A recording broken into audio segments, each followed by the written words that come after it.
ताल्लुकात की अहमियत और इक़्तिसादी शराकत दारी को बढ़ाने पर जोर दिया। तजारती तबादले में इजाफे और सरमायाकारी को फरोग देने की दोनों फरीक़ैन की ख्वाहिश का इजहार किया गया। वज़ीर आज़म शहबाज शरीफ ने दौरा कतर का मुश्तरका एलामिया जारी कर दिया है। वज़ीर आज़म ने पाकिस्तान में इक़्तिसादी तरक्की की हिमायत पर कतर के किरदार पर शुक्रिया अदा किया। वज़ीर आज़म ने कतर में पाकिस्तानी कम्युनिटी की बड़ी तादाद में मौजूदगी को सराहा।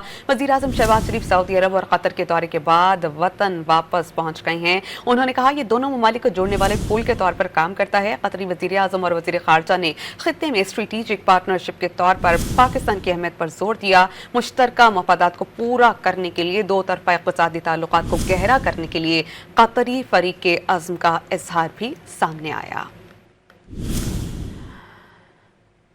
इस बारे में आपको बताएं कि कतर ने पाकिस्तान के साथ बरादराना ताल्लुकात की अहमियत और इक़्तिसादी शराकत दारी को बढ़ाने की ज़रूरत पर जोर दिया। तजारती तबादले में इजाफे और सरमायाकारी के फ़रोग़ देने की दोनों फरीक़ैन की ख्वाहिश का इजहार भी सामने आया है।